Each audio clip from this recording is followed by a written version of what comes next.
technology expert Burton Kelso here with another tech tip to help you get the most out of the technology in your life. Today we're talking about those outdated computers, whether you have a Windows or a Macintosh computers. The challenge is that when you make that technology investment, you want to hold on to it as long as you can. And so the good news is you can, to a point. Those old devices can serve you for a long time, which most computers realistically, mechanically, can probably last up to 15 or 20 years.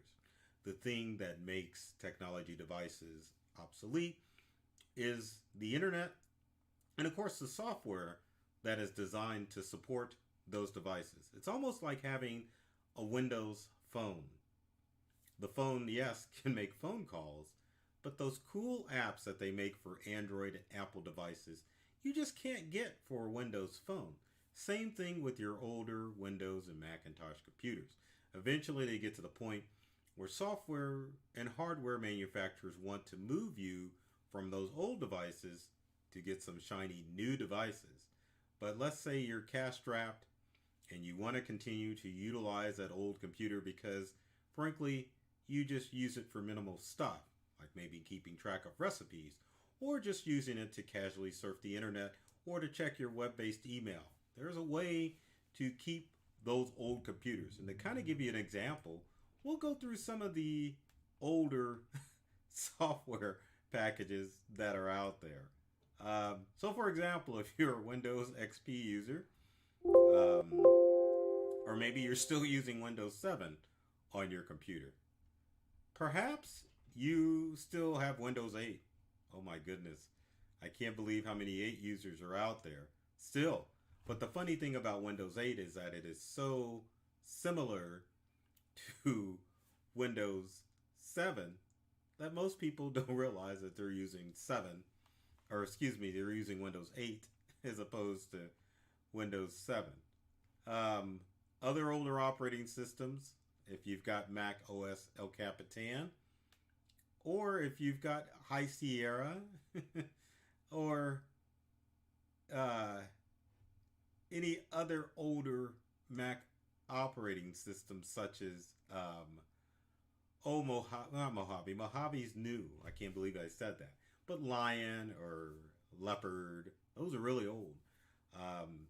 You may be a little stretched to use those old operating systems, but you can probably still somewhat use those old Windows and Macintosh computers. So with that said, there's some things that you need to keep in mind, or one single thing that you need to keep in mind. And then of course I'm going to share some steps as far as what you need to do if you want to continue to utilize those old devices. Now keep in mind, before you utilize any old device, you've got to understand the risks that are involved with using older computers in order to interact with today's world. The main thing that you have to worry about is internet connectivity.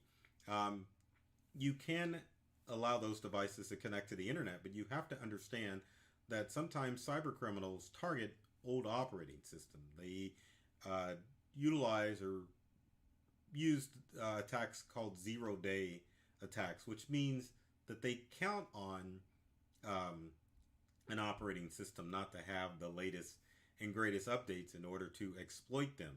So newer computers are susceptible to this. So if you are using Windows 10 or using Mac OS Catalina or Mac OS Mojave, it's always possible for a device to encounter what's considered a zero-day attack, although rare. But older devices, older computers that are using older versions of software are more susceptible because usually these attacks have already been engineered and are designed to go after those old operating systems. So if you're doing functions on your old outdated device that could compromise your personal security and of course your internet security, you need to understand that that is always a risk. The other risk that you run into with using older computers is the fact that if you need to get a new device to work with that old computer, it's a good possibility that that device is not going to work with that old computer. Say you have a printer, your old faithful OfficeJet or LaserJet printer that has bit the dust. You go out and purchase a new printer. It's a good possibility that printer won't work with your old operating system. If you want to utilize things as such as connecting your iPhone, you can't even see the logo. There you go. I've got to get it at the right angle. Your old iPhone, or even if you've got an iPad that you want to be able to connect to that device, it's a good possibility that that device is not going to work with your old operating system. Other things that you can think of is software. So if you've got software, newer software that you want to utilize on your device, it may not work because it's old. But fear not, there are some steps that I can share with you that kind of will help you make sure that that device gets a longer life. So let's start with number one, which is to update that web browser on your older computer. One of the things that makes a computer obsolete is the browser. Most, I shouldn't say most, because there's only two operating systems out there. You got Mac OS, you got Windows.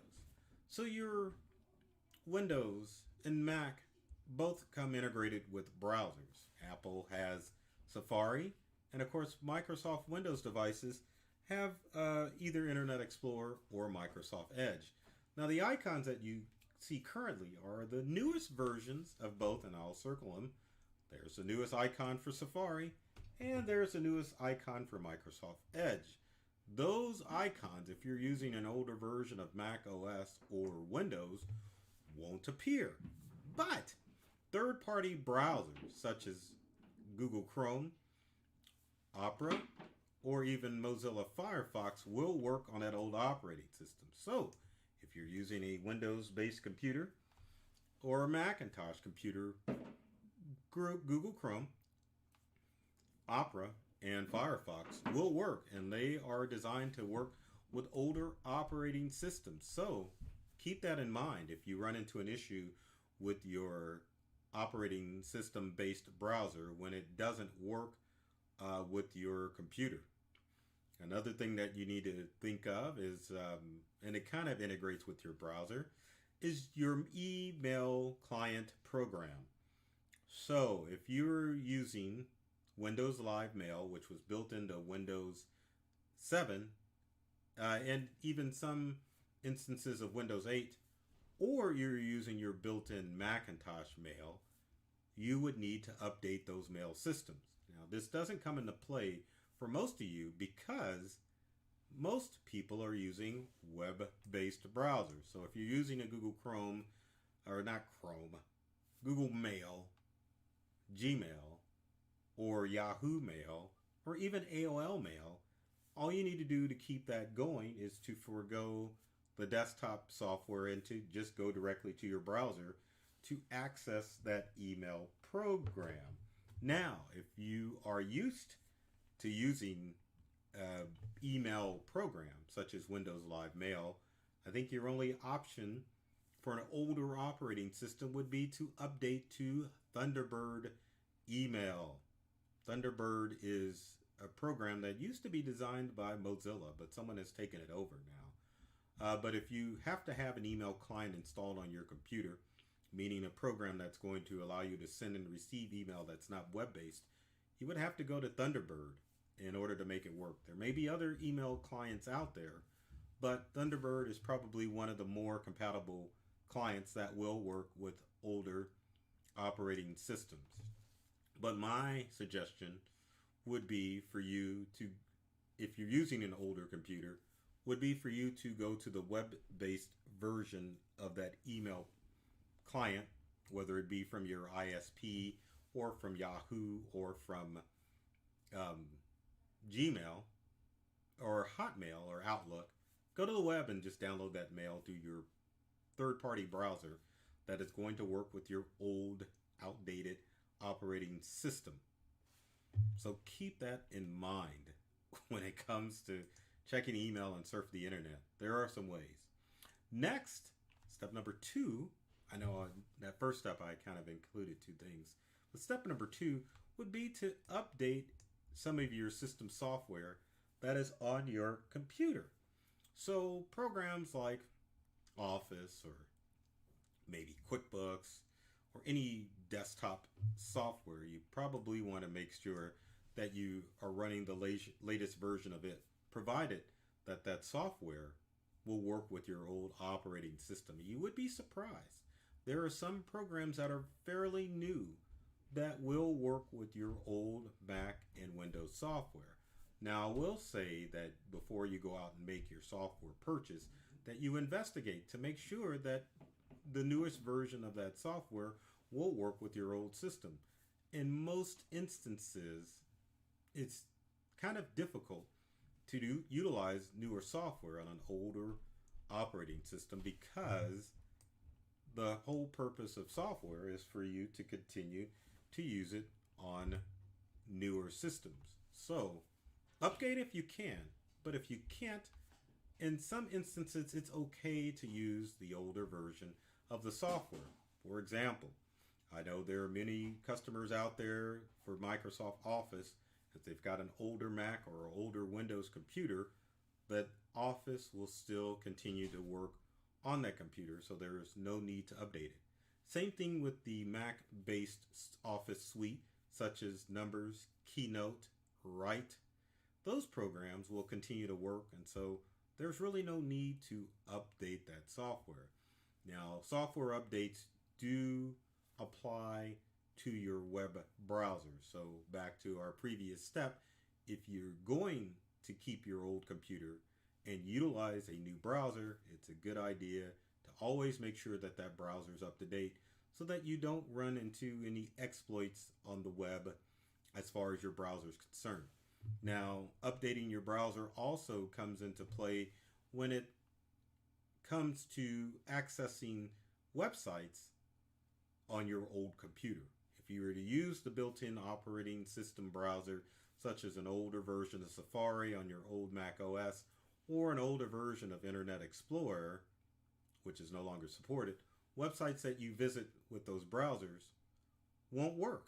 So it's important to make sure your browser is up to date so that you can continue to visit popular shopping sites and popular social media sites and email sites with that browser. Now, step number 3, which is very important, is antivirus software. And what's kind of funny, because I'm the guy that is always saying, man, you really don't want to use antivirus software on your computers because it's built in. Now, the problem with antivirus software in your old operating systems, such as Windows or Mac, is that once that operating system is no longer supported by Apple or Microsoft, that also means that the updates for the antivirus software that's built into your Windows or Mac computer will no longer be updated as well. So it's important to make sure that you install some paid version of antivirus software to make sure that your computer is safe and secure. Now, truth be told, most devices, whether it be a computer, laptop, smart or a tablet, or a smartphone, don't necessarily need antivirus software installed on them because the best antivirus software out there is you, the user. As long as you educate yourself as far as what websites to visit and what links not to click on, your devices are going to stay safe. Antivirus is basically to protect you if you accidentally goof up and click on something that you shouldn't have been clicking on in the first place. But as far as your antivirus software is concerned on your old computers, it's probably a good idea to go ahead and install some form of antivirus software on your computer to make sure that your older device is going to stay safe from all of the threats out there. So from a Windows guy and a Mac guy, my recommendation really is that you go ahead and update to Windows 10 or that you go ahead and update your computer to Mac OS Catalina because it's a good idea to make sure that you're running the latest and greatest stuff. but that option is not available to everybody. So if it's not available, you can utilize those old operating systems on those computers if you're doing minimal stuff with your computer. But make sure that you follow my I should say 3.5, 4 steps in order to make sure that your computer is safe and secure. So make sure that you're using an updated third-party browser. Make sure that you update any software if possible, and make sure your browser's up to date. And then finally, make sure that you're using a newer third-party email client if you don't like going to the web to get your email. And make sure that you have some sort of antivirus software installed on your older Windows or Mac computer. So with that said, if you've got comments or questions, leave them in the comments section below. I have to make sure I point that below. Love to hear from you to answer any questions you have about using older computers and devices. And if you have any other tech questions, be sure to ask in the comment section below. Also, be sure to subscribe. I need to get a big sign that says subscribe. I love doing that. But you can subscribe to myself, Burton Kelso, the technology expert, or my company, Integral, both YouTube and all of the social media channels out there, such as LinkedIn, Facebook, Twitter, even Snapchat. Tips and tricks that are designed to help you get more from the technology you use and to make it easier. So with that said, I love technology. I love computers, and I'm serious about making technology easy to use for everyone. So take care of yourself and do many things to make you smile. And thanks for watching.